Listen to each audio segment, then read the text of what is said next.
गो। Hindi times media के सभी दर्शकों को राकेश तिवारी का हार्दिक अभिनंदन। और दोस्तों, आज का प्रोग्राम है खरी खरी। और इस खरी खरी में हमारे साथ में जुड़े हैं हिंदू धर्माचार्य श्री देवकीनंदन ठाकुर जी, जो कि खुद भी खरी खरी बातें कहने के लिए बहुत प्रसिद्ध हैं। ऐसे ऐसे विषयों पर इन्होंने अपने विचार रखे हैं जिसमें सामान्य तौर पर लोग जो है बोलने के लिए रेडी नहीं होते, विशेष करके धर्माचार्य। आज का हमारा विषय है लोकतंत्र और हिंदू धर्म। लेकिन सर्वप्रथम आप लोगों को जानकारी दे देते हैं देवकीनंदन ठाकुर जी के बारे में, जिनके बारे में लोगों को जिनके पास जानकारी है उनके पास तो है, जिनको नहीं जानकारी उनके लिए बता देते हैं। विकिपीडिया पर उपलब्ध जानकारी के अनुसार ठाकुर के नाम से लोकप्रिय श्री देवकीनंदन जी का जन्म 12 सितंबर 1978 को उत्तर प्रदेश के मथुरा के ओहावा गांव में एक ब्राह्मण परिवार में हुआ था। 6 साल की उम्र में वो घर छोड़कर वृंदावन पहुंचे और ब्रज के रासलीला संस्थान में हिस्सा लिया, जहां उन्होंने भगवान कृष्ण और भगवान राम की भूमिकाएं निभाई। 13 वर्ष की उम्र में उन्होंने श्रीमद् भागवत पुराण कंठस्थ किया। उन्होंने निम्बार्क संप्रदाय के अनुयायी के रूप में गुरु शिष्य की परंपरा के तौर पर दीक्षा भी ली। 18 वर्ष की उम्र में पहली बार उन्होंने दिल्ली के शाहदरा में श्री राम मंदिर में श्रीमद् भागवत महापुराण का उपदेश दिया। पहली बार उन्होंने देश के बाहर हांगकांग में श्रीमद् भागवत महापुराण का प्रवचन किया था। अब तक वे America, Singapore, Thailand, Malaysia, Denmark, Sweden, Norway और हॉलैंड जैसे देशों में कथावाचन कर चुके हैं और कनाडा में भी कई बार आ चुके हैं। इस बार भी हमारे साथ में जुड़े हैं। 1997 से ही वो श्रीमद् भागवत और राम कथा के प्रचार में सक्रिय हैं। हिंदू धर्म के प्रचार के लिए वो पूरे देश के भ्रमण के साथ में विदेशों में भी जाते हैं। उन्होंने विश्व में शांति का प्रसार करने के लिए विश्व शांति सेवा चैरिटेबल ट्रस्ट की स्थापना भी की है। उनके कार्यों को भारतीय प्रधानमंत्री श्री नरेंद्र मोदी, मथुरा की सांसद श्रीमती हेमा मालिनी और यूपी के मुख्यमंत्री योगी आदित्यनाथ जी ने भी सराहा है। उनके धर्मार्थ कार्यों के लिए उत्तर प्रदेश सरकार यूपी रत्न पुरस्कार से सम्मानित कर चुकी है। सोशल मीडिया पर देवकीनंदन हिंदू धर्म के लिए अपने उग्र और विवादास्पद विचारों के लिए ज्यादा प्रसिद्ध है। हिंदी टाइम्स मीडिया आप्रवासी भारतीयों के बीच हिंदी भाषा और भारतीय संस्कृति के प्रचार प्रसार के लिए पिछले 20 वर्षों से सतत सक्रिय है। आप्रवासी भारतीयों और विशेषकर हिंदू समुदाय की तरफ से श्री देवकीनंदन जी के लिए हमने तैयार किए हैं कुछ प्रश्न और कुछ ऐसी बातें जो कि बातचीत के दौरान में ही सामने आएगी। तो देवकीनंदन जी, आपका बहुत बहुत स्वागत है हिंदी टाइम्स मीडिया में। बहुत बहुत धन्यवाद आपका तिवारी जी, और आपकी पूरी टीम का बहुत बहुत धन्यवाद है कि कनाडा में रहते हुए मेरा काफी व्यस्ततम कार्यक्रम था, लेकिन उसके बावजूद भी मुझे लगा कि आपके साथ मुझे बैठना चाहिए और आपके इस खरी खरी में मुझे भी कुछ खरी सुनने के लिए आना चाहिए। मुझे नहीं पता मैं सुना भी पाऊंगा कि नहीं आपको, क्योंकि जिस तरीके से आप बोल रहे हैं मुझे लग रहा है आप मुझे सुनाने का ही मूड बना के बैठे हुए हैं। जी, मेरा सुनाने का बिल्कुल मूड नहीं है, लेकिन मैं सुनने के मूड में जरूर हैं हम लोग, क्योंकि आपके विचार लोगों तक पहुंचे और ऐसे समय में, जबकि जैसा माना जाता है कि हिंदू धर्म के में लोग बहुत शांतिप्रिय होते हैं, बहुत शांति की बात करते हैं, लेकिन जब बात आती है खरी खरी की, तब उसमें खरी खरी बातें नहीं कर पाते हैं। लेकिन आप प्रसिद्ध हैं, इस लिहाज से आपसे कुछ बात करते हैं। तो देवकीनंदन जी, आपने जब से प्रचार प्रसार शुरू किया है हिंदू धर्म का, इसमें आप आगे आए हैं, आप विदेशों में भी गए, तो सर्वप्रथम मैं चाहूंगा अप्रवासी भारतीयों के उनके कुछ विचार हैं। वो अपना देश छोड़ करके आते हैं। बाकी अन्य धर्मों की अगर बात की जाए तो अन्य धर्मों में मुस्लिम जो है वो शुक्रवार के दिन अपनी जाते हैं, मस्जिदों में जाते हैं। क्रिश्चियन धर्म के लोग रविवार को जाते हैं। हमारे लोग भी जब उनको समय मिल जाता है, नहीं तो मंगलवार को या रविवार को मंदिर में पहुंच जाते हैं। लेकिन एक आम हिंदू क्या करे, उसको क्या करना चाहिए कि जिससे वो समझ पाए कि वो हिंदू धर्म का अंग है? क्योंकि बहुत सारे लोगों को जानकारी भी नहीं है, या ज्यादा से ज्यादा यह कि सत्यनारायण जी की व्रत कथा सुन ली, मंदिर गए, भगवान के आगे अगरबत्ती जला लिया आपने, और बस इतना। लेकिन जब कभी उनसे सवाल किए जाए या दूसरे लोग जब सवाल करते हैं तो उनके पास जवाब नहीं होता। और उनके साथ में उनके दिल में ये भी है कि हम अपने धर्म के बारे में खुद भी कम जानते हैं और अपने बच्चों को भी कम बता पाते हैं।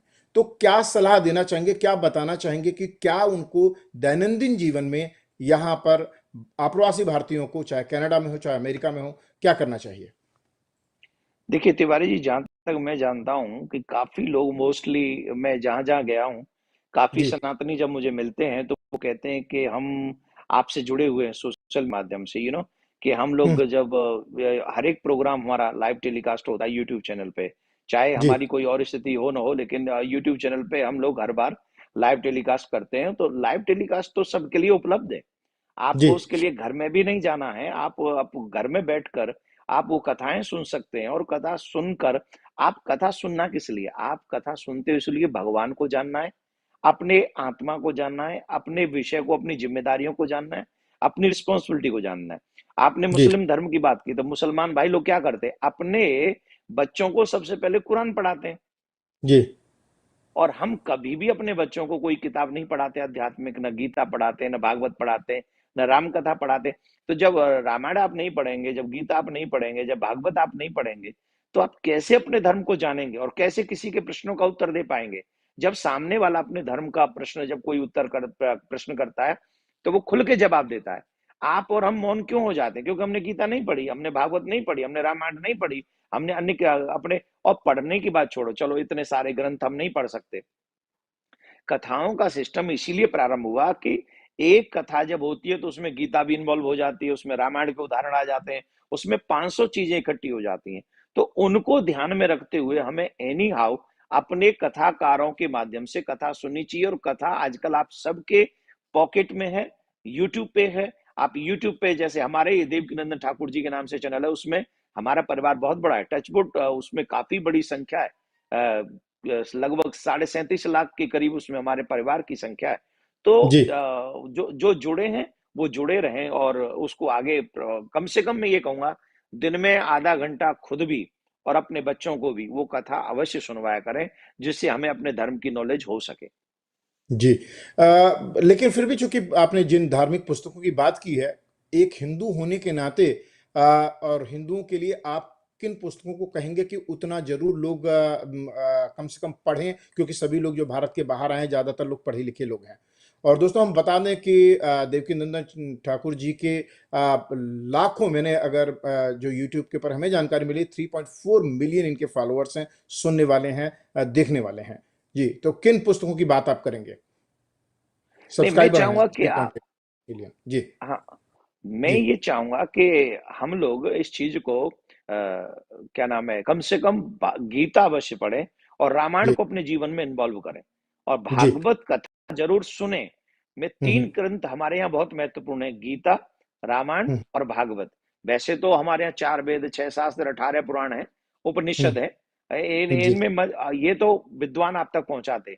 लेकिन जी मेरे लिए अगर मैं आपको एक सलाह दूंगा, तो सबसे पहले रामायण। रामायण हम्म हमारे पूरे पारिवारिक जिम्मेदारियों को निभाती है। वो जी बताती है कि बेटे का क्या दायित्व है, बहू का क्या दायित्व है, पिता का क्या दायित्व है, फ्रेंड्स का क्या दायित्व, वो सब कुछ है रामायण में। तो जी रामायण अब अवश्य पढ़ें। बहुत ज्ञान प्राप्त करने के लिए गीता पढ़ें। और एक ही जगह पर बैठकर और बहुत सारे ग्रंथों की अगर आपको जानकारी रखनी है, तो आप भागवत कथा अवश्य सुना करें। उसमें हम्म, संतों के मुख से जब आप सुनते हो, तो बहुत कुछ आपको सुनने को प्राप्त होता है।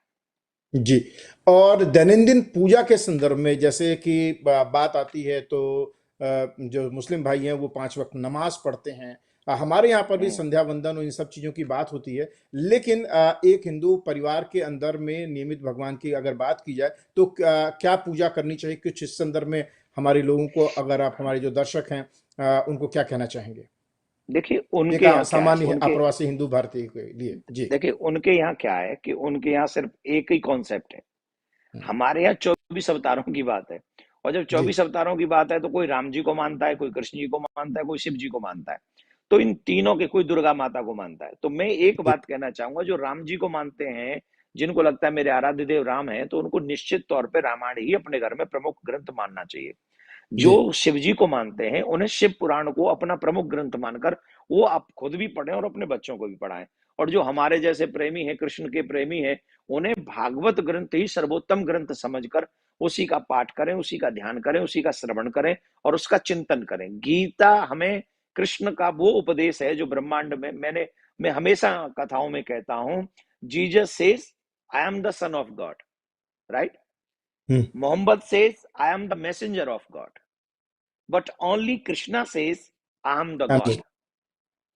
तो हम लोग कितने भाग्यशाली हैं कि हमें उपदेश हमारे डायरेक्ट भगवान ने दिया है, भगवान के ने नहीं दिया। भगवान ने ही दिया है। तो इसलिए हमको गीता मोस्ट इंपॉर्टेंट है हम सबके लिए कि हम गीता पढ़ें और अपने बच्चों को पढ़ाएं। जी।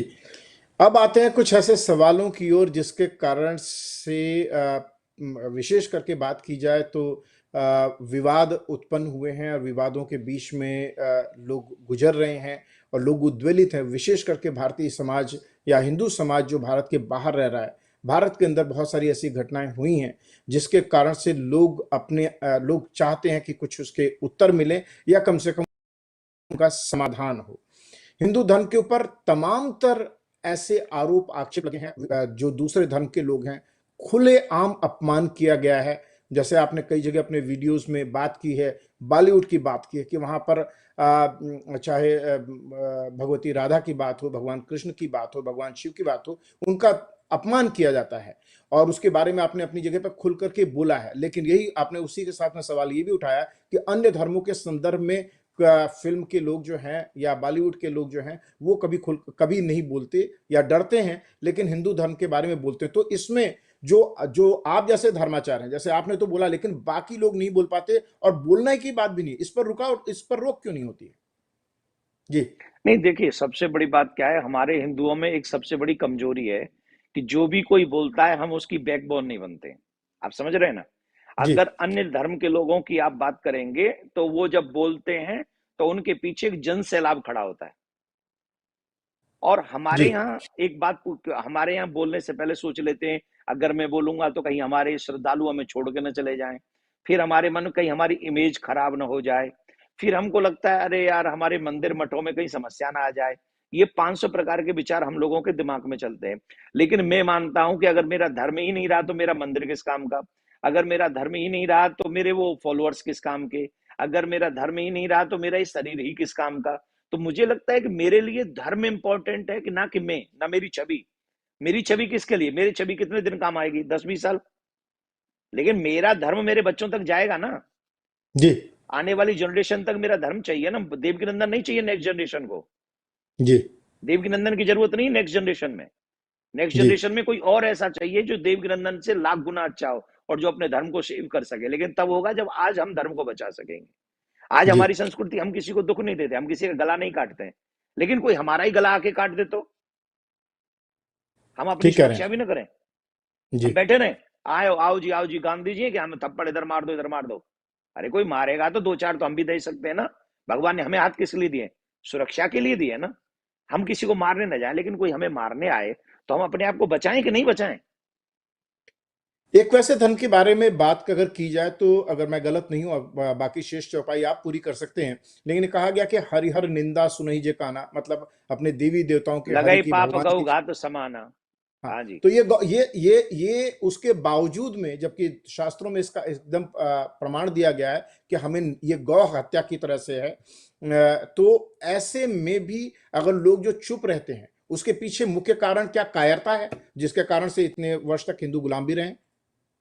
नहीं, मुझे, मैं सीधी सी बात कहूं, सारे हिंदू तो नहीं लेकिन अधिकांश जो किसी अच्छी जगह पर बैठ गए हैं, जिन्होंने अपने आप को ग्रो अप कर लिया है, और जो क्या नाम है, कुछ थोड़ी समाज में जिन्होंने अपनी इमेज डेवलप कर ली है, वो सब एक ही चीज सोचते हैं, धर्म की बात है हमें क्या मतलब। हम्म। और जो थोड़े से हम जैसे लोग हैं, आप जैसे लोग हैं, या कुछ ऐसे लोग हैं जिन्हें वाकई चिंता है, वो फिर कोई परवाह करते नहीं, वो चले जाते हैं। लेकिन जो आज ये कह रहे हैं कि हमें क्या, वो किसी भी जगह पे हैं। आज मैं आपके चैनल के माध्यम से कह रहा हूं, कल वो कहीं के नहीं रहेंगे अगर जी। आज उन्होंने सोचना शुरू नहीं किया तो। आज उन्होंने प्रारंभ नहीं किया चिंतन मनन और अपने धर्म की जी। रक्षा। हमारे यहाँ शास्त्रों में कहा है, धर्मो रक्षति रक्षितः। जी। अगर आप धर्म की रक्षा करेंगे तो धर्म आपकी रक्षा करेगा। अगर आप धर्म को आप मरने के लिए छोड़ देंगे तो आप भी मरोगे, आप बच नहीं सकते, आपको भी जी। मरने के लिए छोड़ देगा धर्म।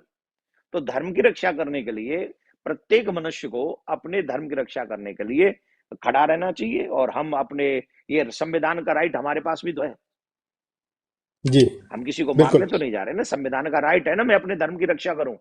मेरे मेरे शिव जी को कोई कैसे कह देगा ये पर्सनल पार्ट है। जी। वो मूर्खानंद जानते नहीं शिव जी के और शिवलिंग का मतलब क्या है। शिवलिंग का मतलब है चिन्ह, जी। वो पुरुषत्व का प्रतीक नहीं है, वो लिंग नहीं है। वो पर्सनल पार्ट नहीं है। ये जी मैं अपने आप नहीं बोल रहा, शास्त्र बोलते हैं। और ऐसे मूर्खानंदों को हम लोग टीवी चैनलों पर बैठाल बैठाल कर हम अपने शिव की अपमान करवाते हैं, हम अपने जी राम का अपमान करवाते हैं। और फिर हमसे कोई कहता है कि आप मत बोलो। अरे भाई क्यों नहीं बोले? कोई मेरे शिव की नंगी, हमारे शिव को उल्टा सीधा बोले, हमारी देवी देवताओं की नंगी तस्वीर छापे, तो हम बोलने का भी राइट नहीं है? हम बोलेंगे नहीं। और कब तक मौन रहेंगे भाई? देवी देवताओं को छोड़ो, कोई हमारी माँ बहन की नंगी तस्वीर छापे, हम कुछ नहीं बोलेंगे? बिल्कुल माँ बहन से ठीक कह करोड़ रहे हैं गुना आप। ज्यादा हमारे भगवान की सम्मान है कि नहीं?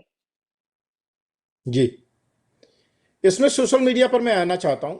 जैसे एक विवाद आया नुपुर शर्मा के बारे में, और मैंने स्वयं वो वीडियो देखा है और उसमें उत्तर भी दिया है कि, और वो उसमें जब हिंदू धर्म का, भगवान शिव का अपमान किया जा रहा था, और आपको भी पता है कि जो अगर मैं गलत नहीं हूं तो तारिक, जो उस्मानी कुछ नाम है उनका, और उसके बाद में नुपुर शर्मा ने यही कहा था कि अगर मेरे धर्म के बारे में आप ऐसा कह रहे हैं, मेरे महादेव का अगर आप अपमान कर रहे हैं, और वैसे ही अगर मैं आपके धर्म का अपमान करूं, तो आपको कैसा लगेगा। कुल मिलाकर बात ये थी। पूरा वीडियो हर तरह से खत्म हो गया। उसके अलावा जो उनकी पार्टी, अपनी पार्टी ने किनारा कर दिया, और आम हिंदू में बड़ा रोष हुआ। और अभी अगर चंद दिनों की बात की जाए, जिसके अंदर में अभी कल की ही बात की जाए, जिसमें एक व्यक्ति ने सिर्फ अपना समर्थन किया कि क्योंकि जो सच्चाई थी उसका गला काट दिया गया राजस्थान के अंदर, और एक तरह से भय का माहौल व्याप्त हो गया है। और ऐसे में सभी लोगों को, चाहे आप, मैं आपसे इतना बड़ा सवाल कर रहा हूं, मुझे, और मैं क्षमा चाहूंगा कि कहीं मैं सवाल करते हुए आपको भी उस आतंक की परिधि में, उस डर की परिधि में तो नहीं ला रहा हूं, कि जहां पर आवाज, इसी लिहाज से हमारे इस आज के विषय का नाम है लोकतंत्र। लोकतंत्र में अभिव्यक्ति की आजादी की बात की जाती है, लेकिन अगर हमारे बोलने पे हम किसी का अपमान नहीं कर रहे हैं, लेकिन हमारा कोई अपमान करता है, अगर हम जवाब भी देने की कोशिश करते हैं, तो उसमें हमें हर तरफ से अलग कर दिया जाता है। तो उसमें क्या कहना चाहेंगे आप? कमी है हिंदुओं की, किसी की कमी नहीं है। जी। किसी की भी कमी नहीं सिवाय हिंदुओं के। उन हिंदुओं की जो हिंदू क्या करना चाहिए पॉलिटिशियन है, हिंदुओं को? वो उन हिंदुओं की जो शासन में है, प्रशासन में है, उन हिंदुओं की जो बिजनेसमैन है, वो हिंदू जो सामर्थ्यवान है, वो हिंदू जो अपने बल पे कुछ कर चुके हैं, उन सबकी ये कमी है। क्यों? क्योंकि किनारा हम कर अपने लिया उन नुपुर लोगों, शर्मा से, उनकी अपनी पार्टी जो कि हिंदूवादी पार्टी बीजेपी मानी जाती है, किनारा कर लिया एकदम, कहा कि भाई बात बोलो मत। और इतना बड़ा दबाव, मैं इसमें नहीं एक बात और जोड़ना चाहूंगा कि एक वीडियो, एक पाकिस्तान के एक मौलाना ने, उसने कहा कि ये जो पूरे क्रोनोलॉजी की बात की जाए, कि पूरे क्रोनोलॉजी में जिस वक्त में ये बयान भी नहीं कहूंगा, एक डिबेट में, एक बहस में, जब नुपुर शर्मा ने बोला, उसके 15 12 14 दिन के बाद में ये पूरा का पूरा कानपुर के अंदर में दंगा होता है, ये सारी चीजें शुरू की जाती हैं। और इसमें एक अंतर्राष्ट्रीय षड्यंत्र की भी बात की है। पाकिस्तान के मौलाना ने, वो वीडियो को मैंने देखा है, और एक न्यूज चैनल के भारत की जो कि बड़ी प्रसिद्ध एंकर है रूबिका लियाकत, तो उसने उसको शेयर किया, और उसने कहा, उसमें मौलाना ने कहा कि भाई ये भारत को सबक सिखाने की कोशिश थी, क्योंकि भारत रूस से तेल ले रहा था, तो उनको बताने की कोशिश थी कि देखो हम तुम्हारे साथ में ऐसा कर सकते हैं। तो ऐसे में जो जब हिंदू की बात होती है, भारतीय जनता पार्टी की बात होती है, और सारे के सारे एक तरह से माना जाए, तो ऐसे में क्यों नहीं खड़े हो पा रहे हैं ये लोग जो प्रशासन में या राजनेता हैं? देखो मैं एक बात मानता हूं, मैं बार बार एक बात कहता हूं, आप अपने धर्म की सुरक्षा कीजिए एनी हाउ। आप, और हमारा सनातन किसी के लिए बुरा नहीं सोचता। सबसे अच्छी बात तो ये, हम किसी के लिए बुरा सोचते ही नहीं। हम लोग वो जी लोग हैं जो सर्वे भवन्तु सुखिना, अगर हम बचे तो विश्व बचेगा, याद रखें। हमें मिटाने की कोशिश की तो विश्व मिट जाएगा, क्योंकि विश्व में मानवता बचेगी नहीं, संस्कृति बचेगी नहीं, संस्कार बचेंगे नहीं। क्या ऐसे लोगों को आप रखना चाहते जिंदा, के जो सिर्फ मार काट करें, जो मुझे नहीं मानेगा मैं मार डालूंगा उसे? ये मानवता है क्या? कि अगर आप मेरी जी रिस्पेक्ट नहीं करोगे मैं तुम्हारा गला काट दूंगा? ये मानवता है? भाई जी आप बोल रहे हैं, आप मेरे माँ बाप को गाली दे रहे हैं, मेरे देवी देवताओं को गाली दे रहे हैं, तो मेरे मुंह से भी तो कुछ निकलेगा। मैं सुनता ही थोड़ी रहूंगा। अगर मैं जी सुनता रहूंगा इसका मतलब मेरे अंदर जमीर नहीं, मेरे अंदर आत्मा नहीं, मेरे अंदर कोई संस्कार नहीं, कोई भी नहीं सुनेगा।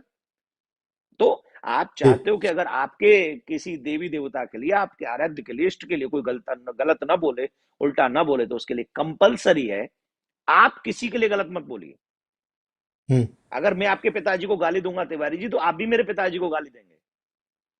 सिंपल सी बात है। तो स्वाभाविक आपको है। मेरी देवी देवताओं की नंगी तस्वीर क्यों बनाएंगे आप भाई? हम्म ये फंडामेंटल राइट का उल्लंघन नहीं है? हमारी भावनाओं का अपमान नहीं है ये? हमारे देवी देवताओं को आप गाली क्यों देंगे? कौन है आप? क्यों देंगे आप गाली? आप अपने देवी देवता की रिस्पेक्ट कीजिए ना, जिसको आप मानते हैं। तो जी हमारे को कोई आप नूपुर शर्मा का बार बार नाम ले रहे हैं। जी मैं फिर कह रहा हूं आपके माध्यम से कि मैं किसी ऐसे व्यक्ति के पक्ष में नहीं हूं जो किसी के धर्म का अपमान करे। हम्म लेकिन मैं ये भी कहूंगा कि हमको इतनी बड़ी बात नहीं बोलनी चाहिए कि हम उसका सर काट देंगे या उसको इनाम दे रहे हैं।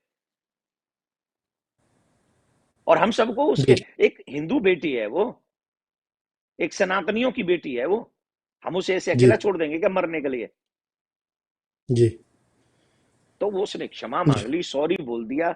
और हाँ, बड़ा दिल करके उन लोगों को भी कहना चाहिए सो कि हम क्षमा करते हैं, लेकिन आगे से आप ऐसा ना बोले। लेकिन हम भी नहीं बोलेंगे आपके देवी देवताओं के लिए, ये शर्त रखी जाए वहां। मैं और आपको मैं तो फिर ईमानदारी से कहूंगा, कहूं।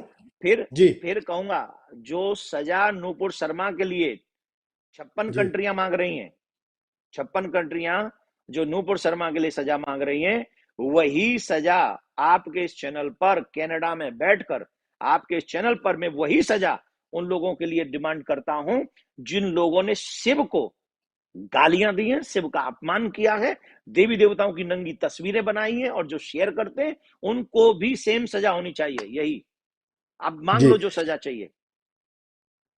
मैं आपसे एक बात कहना चाहूंगा। रिसेंटली मैंने एक वीडियो देखा है जिसमें 2000 वर्ष 2013 का वीडियो है ये। अकबरुद्दीन ओवैसी खुले आम खुले आम बोल रहे हैं कि, और नाम लेते हुए देवी देवताओं का नाम लिया, अरे ये हिंदुओं के राम शिव विष्णु, अरे इस पाक मजलिस में इन ऐसे ऐसे ऐसे घटिया उनका नाम कैसे मैं ले सकता हूं? पूरा खुले, और वो वीडियो मौजूद है यूट्यूब के ऊपर मौजूद है, मैंने स्वयं देखा है।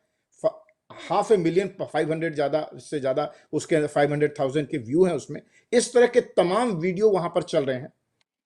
उनको सर्वोच्च न्यायालय ने बरी भी कर दिया, जिसमें उन्होंने कहा था 15 मिनट दे दीजिए।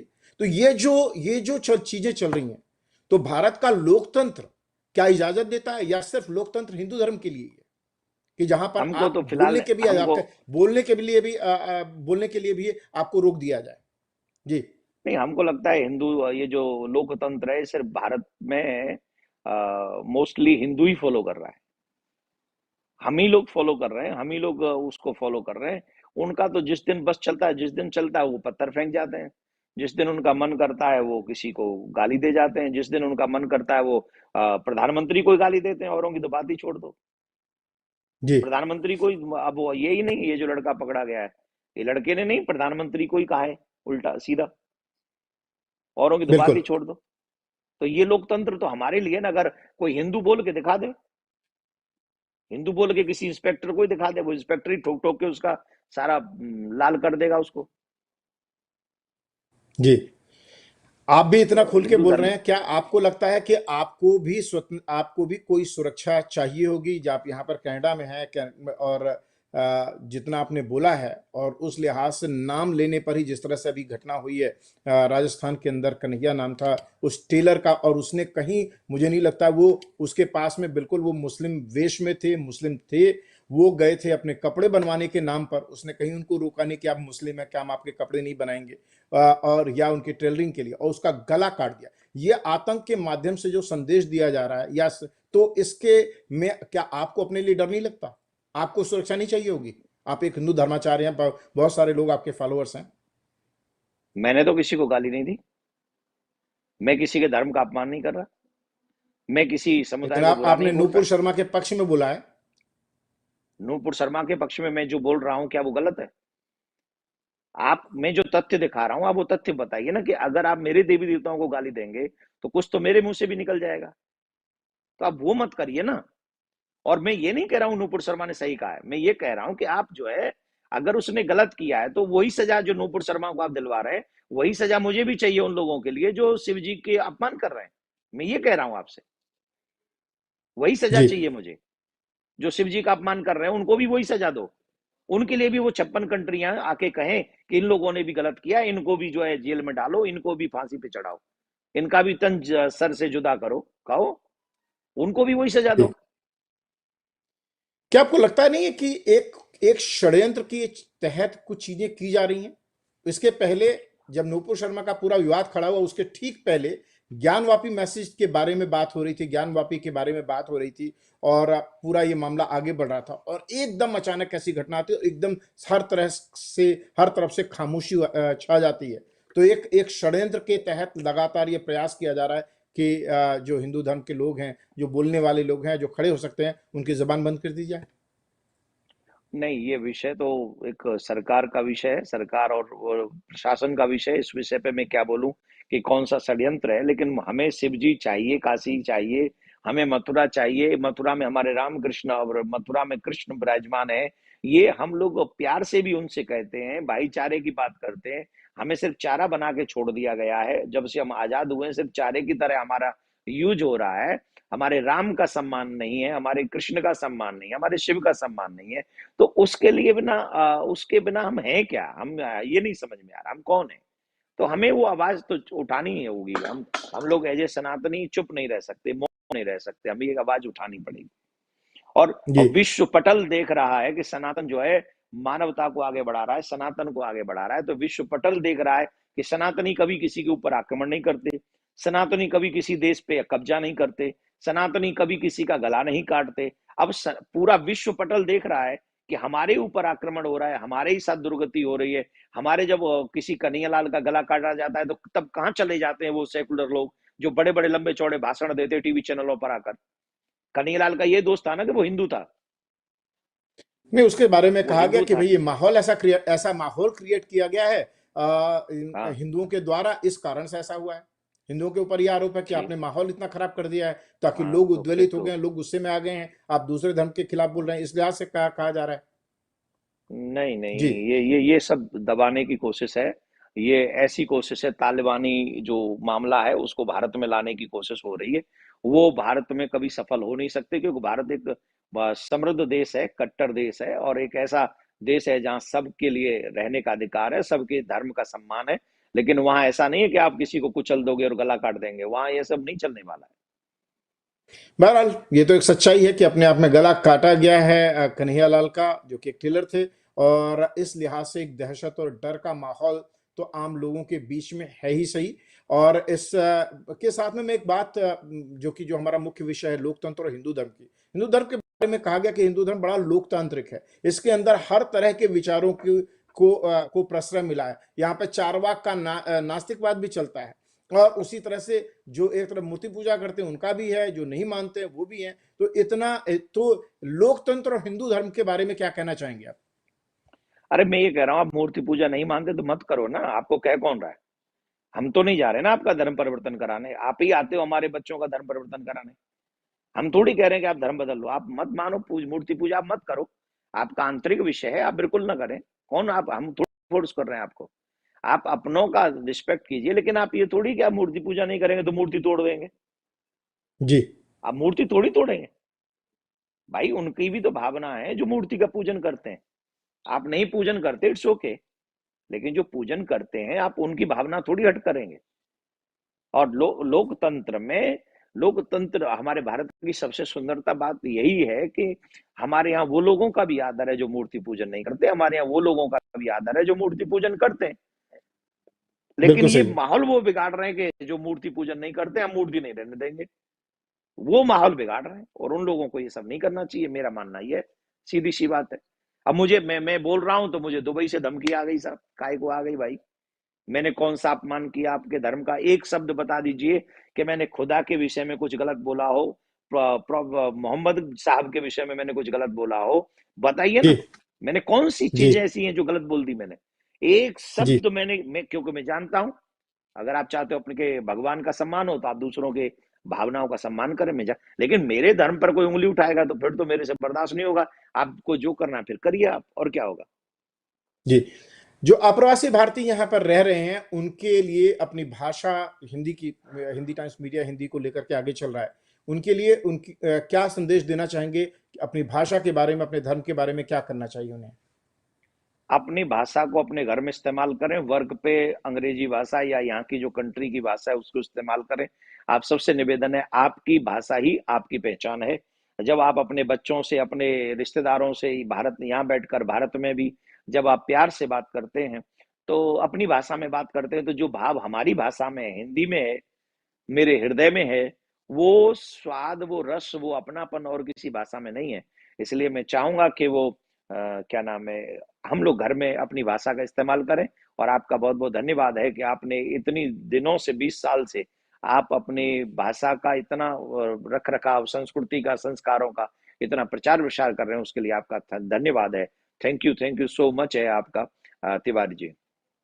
बहुत बहुत धन्यवाद देवकी नंदन जी। हमारी आपसे इतनी अच्छी वार्ता हुई है, इतनी अच्छी बातचीत हुई है। मैं जरूर चाहूंगा कि आने वाले समय में भी आप इसी तरह से आएं, और बहुत सारे सवाल हैं, बहुत सारी और भी बातचीत है जो कि हम चाहेंगे कि जिसमें लोगों को पता नहीं है हिंदू धर्म के बारे में। सभी लोग अगर जाते हैं यूट्यूब वगैरह पर, वहां पर भी लेकिन सारी जानकारी नहीं मिल पाती।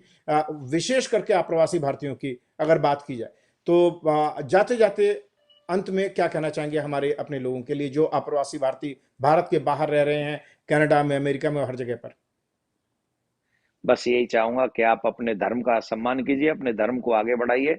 और सभी सनातनियों से एक निवेदन है, जब तक आप एक नहीं रहोगे तब तक ये सारी बातें होती रहेंगी। जिस दिन आप एक हो जाओगे, पूरी दुनिया आपकी रिस्पेक्ट करेगी, आपका सम्मान करेगी, और कोई भी व्यक्ति आपके धर्म के अगेंस्ट नहीं बोल सकेगा। आज भय इसीलिए तो हो गया क्योंकि एक किसी ने बयान दे दिया, पूरे 56 कंट्री एक साथ हो गई। जिस दिन सारे सनातनी एक स्वर में एक साथ हो जाएंगे, निश्चित है कि उस समय कोई भी हमारे क्या नाम है, हमारे धर्म के अगेंस्ट नहीं बोल पाएगा। लेकिन पहले हम तो अपने धर्म की रिस्पेक्ट करें। पहले जितनी भी, जिन्होंने सनातनी माओं से दूध पिया है, जन्म लिया है सनातनी माओं से, वो तो राम कृष्ण का रिस्पेक्ट उतना ही करें जितना हम सब को करना चाहिए। हमारे ही लोग जा जाके पता नहीं क्या क्या निज स्वार्थ के लिए, किसी को कुछ चाहिए, किसी को कुछ चाहिए, हम ही लोग दूसरों की गोद में जाकर बैठ जाते हैं। और हम अपने देवी देवताओं का अपमान करवाते हैं और फिर भी चुप रहते हैं, फिर भी जमीर को जिंदा नहीं रखते हैं। तो जी ये हम लोगों का कार्य है ना, अपने आप को बचाना और अपने धर्म को बचाना। पहले आप धर्म का रिस्पेक्ट कीजिए, फिर और लोगों से कराने की क्षमता भी रख लेंगे आप। धन्यवाद। जी राधे श्याम।